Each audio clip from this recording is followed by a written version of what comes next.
everybody, Josh12 back here again with another video, and I'm here with another top 5 list. Yes, it's that time of the week again, so let's get into this week's top 5 list. Now, of course, for a while now I've been doing some animated top 5s, but now it's time to get back into comic book stuff, just to, flesh things out. I've just been wanting to do more DC top 5s, and a lot of that has to do with the fact that lately I've been doing some Marvel stuff, which I love. However, I kind of feel like I've been kind of ranting too much about Marvel in my top 5 worst and best list, so now it's time to talk about DC. My original top 5 for this week was to talk about my top 5 worst list of the worst MCU villains. However, I feel like that's kind of too easy of a top 5 to do, considering that as great and wonderful and phenomenal the Marvel Cinematic Universe is and continues to be, you could, as a fan and as a general audience member and or even a critic, can nitpick the crap out of any Marvel movie. However, the biggest nitpick is, of course, the antagonists, the villains of said movies. However, I decided to switch the gears and move away from Marvel and get to DC, because DC versus Marvel, you have the greatest villains over at DC. That's what they're known for. Amongst all the many things that DC and the universe of DC and DC Comics are known for, they are mostly known for their great villains. Their amazing rogues galleries. However, they've done a lot of movies. And not every single movie within DC's lineup and filmography has been amazing. And they've had some really crappy interpretation and portrayals of villains and archetypal antagonists within their movies. So that's why I'm doing my official top 5 worst DC movie villains. However, I do have a specific criteria, which of course consists of I will not be choosing any DCEU villains, which of course contains Man of Steel, Batman v Superman, Dawn of Justice, and of course Suicide Squad. I will not be choosing any villains from that lineup. And of course I'll not be choosing any villains from any of the animated movies, TV shows, live action TV shows, none of them. And of course I'll not be choosing more than one villain per movie. So if a movie specifically within the DC lineup has multiple villains in them, which most of them do, I'll not be choosing more than one villain from said movie. So with that being said and done, that's pretty much my criteria. Overall, every top 5 is subjective. It's my personal list, my personal thoughts. But of course, in the comments section below, let me know what your personal top 5 list is of the top 5 worst DC movie villains. Let's get into this top 5 list. Number 5. Coming in number 5 on this list has to go to Hector Hammond. Of course, the villain of Green Lantern movie. Now, Green Lantern movie is pretty easy to nitpick and talk crap about, and it has multiple crappy villains and multiple terrible interpretation of characters. I definitely feel like Green Lantern was definitely a foot in the somewhat right direction for DC. However, you could obviously tell that DC and Warner Brothers were just not ready. They were just not ready to enter the cosmic world of their comic book universe the same way Marvel was when they entered the world of Guardians. So hopefully in a post-Guardians world, they can tackle Green Lantern and universe and characters like Green Lantern and do good. However, it's still a crappy movie with crappy interpretations and just weird decisions all around. And a lot of that has to do with the main villain within Hector Hammond. Of course, there's also Parallax, but Hector Hammond is the character you mostly see in the movie, and he's just a big ball of nothingness. Like a lot of villainous characters within this list, his role doesn't make sense. It's very cringeworthy. He just isn't there. He just feels like some kind of Stan Winston wannabe crappy makeup effects fucking loser who just walked on set and decided to do some kind of incredibly goofy crappy performance, which is terrible as is, and then you had to ruin it with just having him just being controlled by some kind of outside forces. His role as the villain just isn't up to par as a lot of things within Green Lantern. Moving off of that, going to number 4 on this list has to go to Two-Face from Batman Forever. Now, Batman Forever is a guilty pleasure for me at the end of the day. As terrible and as baffling the Schumacher Batman universe is, I do have guilty pleasure enjoying Batman Forever. That was the Batman that my generation kind of grew up with, and that's kind of the one that I had to deal with at the time. However, and I do have nostalgia and a certain love for that movie and that specific version of Batman. However, I do willingly and openly say how stupid it is. But the biggest thing that I am completely on terms with bashing and never defending is Tommy Lee Jones as Two-Face. I definitely, in one of my previous top fives, which is actors, top 5 actors, comic book actors list, I definitely put Tommy Lee Jones on that list because of his multiple roles within the comic book genre. However, it was definitely a mistake considering that he's just not really that great in them, with the exception of Man in Black. And this one defines that. I feel like Tommy Lee Jones as Two-Face in Batman Forever basically defines the idea that no matter how good of an actor you get to portray these comic book characters, it really doesn't mean anything at the day if you give them nothing to use. And a lot of that has to do, and a lot of parallels of what I just said could be used as debate or discussion towards a lot of Marvel villains. And this is where it starts. Tommy Lee Jones is a great actor. He's a great performer. He's put in some great work in the film industry. However, him as Two-Face looks great on paper, but when you see it in live action, it's god-awful. He doesn't know what he's doing. He saw Jim Carrey's Riddler and was like, I don't want this guy to fucking, outdo me, so he decided to go over the top, campy, cartoony, and he basically is not even playing Harvey Two-Face at the end of the day. He's basically playing the Joker. He's another Jack Nicholson wannabe, like most villains at the time.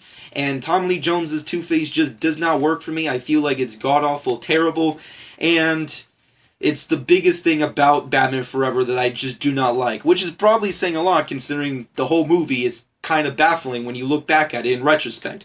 With that being said and done, moving off of that and going to number 3 on this list has to go to Nuclear Man. Yes, the baffling character that is the combination of Superman's DNA with Lex Luthor's DNA, creating Nuclear Man, a man who's out to defeat Superman, I guess. Quest for Peace is obviously the Death Note within the Superman franchise. It was pretty much that brought everything to us. If Superman 3 came around and completely brought the franchise of Superman to a screeching halt after the departure of Richard Donner, this movie definitely was just the nail on the coffin of the franchise, and definitely was the main reason as to why everything sucks within Superman nowadays. However, Nuclear Man is definitely a testament that this is what you don't do with superhero movies, and this is what you don't do with superhero villains. And how they continue to make this trend continue with superhero movies today makes no sense to me. Nuclear Man is an idiot. He doesn't add anything. His powers are weird and stupid. He has battles with Superman that suck. The whole movie's crap. The villain just is terrible. He adds nothing. He is nothing. Why? That's all you can really say when it comes to Nuclear Man and anything Quest for Peace, which is why I'm moving on to number 2 on this list, which has to go to Laurel Hadar from Catwoman. Catwoman, obviously, one of the worst comic book movies of all time. Sharon Stone in a comic book movie looks great on paper way back in the day. Maybe not now anymore. And at the time, she could have been an amazing antagonist, or maybe even a heroine, if you will, at some point in time in the movie histories. However, in this movie, it's just bad casting all around and bad interpretations. Laurel Hadar really adds nothing to Catwoman. Anything that's added into Catwoman doesn't really add anything. The only thing that's worth the damn in freaking Catwoman is probably Benjamin Bratt playing some goofy cop detective, and just everything else just sucks, considering it has zero connections to the Batman universe or anything that resembles Catwoman from the comics. And Sharon Stone and Catwoman is just cringeworthy. It's cringeworthy. She's not really a villain, considering that the main hero is an anti-hero at the end of the day who does villainous type of things. And on top of that, it's just bombarded by so many missed opportunity and subliminal messaging that the whole movie just falls flat and just makes no sense. Sharon Stone is great, but as a supervillain within a superhero movie, she is god-awful and adds nothing. Catwoman itself is terrible. She is the nemesis of this movie, she adds nothing. She's just an evil face just for the sake of having an evil face within the movie. With that being said and done, let's get into some honorable mentions of horrible worst villains in DC movies that are god-awful and terrible that just did not get on this list but are god-awful and terrible. Let's start it off with Bane from Batman and Robin, Parallax, Amanda Waller from Green Lantern, Selina from Supergirl, Mr. Freeze from Batman and Robin as well, Ross Webster from Superman 3, and of course the great Jim Carrey as the Riddler in Batman Forever. With that being said and done, let's get into my number one pick for the worst villain in DC movie history, at least in my personal opinion, which has to be Uma Thurman as Poison Ivy in Batman and Robin. Now granted, Batman and Robin, hands down, with a lot of movies within this list, are god-awful superhero comic book movies. Batman and Robin is basically the movie that destroyed and killed the Batman franchise and brought the superhero genre into a screeching halt until Marvel came around and started putting out shit out of their ass and started making good movies. This was a very terrible time, and the villains are the main reason. They're terrible, they're god-awful, and they're just cringeworthy to watch. Mr. Freeze is in this movie, Bane is in this movie, Poison Ivy is in this movie. They're god-awful interpretations. Now, granted, a lot of people in my position would probably put Bane or maybe even Mr. Freeze as number one on this type of top 5. However, the reasoning behind me putting Uma Thurman in versus them is because, for one, Mr. Freeze, even though it's Arnold at his worst, and this was definitely the I guess in my personal opinion, the decline in his fame, or maybe his, I guess, filmography. However, at the end of the day, I give Mr. Freeze somewhat of a pass, considering the fact that at least he was trying. And at the end of the day, when it comes to Arnold Schwarzenegger movies, you either get one of two Arnolds. You get either an iconic, badass catchphrase, or you get a baffling performance that you make fun of when you're talking shit about movies. So, I can't really give him too much shit on a personal level. And plus, on top of that, at least Schumacher and company tried to give him some form of motivation and development, considering that out of all the villains in this movie, he's the only one that has somewhat of a journey and an actual full circle storyline. And I give them kudos for at least trying to attempt to adapt Paul Dini's masterpiece of a storyline, which is Heart of Ice, which of course they butchered, but at least they tried. Bane is a supporting villain act who adds nothing to the movie, nor is he a main villain, so I can't really consider him, even though he is god-awful. And then on top of that, they did redeem him in Dark Knight Rises, at least in my personal opinion, with the awesomeness that is Tom Hardy. So all that leaves is Uma Thurman as Poison Ivy, which, a lot like Tommy Lee Jones in Batman Forever, I never liked, I always hated, and I continue to this day despise the actress and character that she betrayed within this movie. I'm not a big Uma Thurman fan. I always felt she was kind of just whatever, and at the end of the day, I feel like she's just kind of just not really a worthy actress of any notoriety. And granted, she is great in Tarantino films. I mean, granted, I don't know what kind of voodoo magic Tarantino has put over Uma Thurman that makes her good only in his movies. However, it seems to work. However, in this movie, Poison Ivy is the main villain. She adds really nothing. Her plan parallels with Mr. Freeze as being pointless, stupid, and not making any sense, especially their team up, and I just never liked the interpretation. She's just a sex fiend who doesn't really know what to do, and she's just a horrible looking villain, and I always wish that they could have done more with that character, and hopefully they can in the future, considering that I love the character Poison Ivy, and I feel like with the right, writers, or the right interpretation, that Poison Ivy as a main villain or somewhat of a main anti-hero / love interest for Batman could be awesome in a Batman movie, and she could be a legitimate threat. However, in this movie, the only legitimate threat she does is kill the Batman franchise.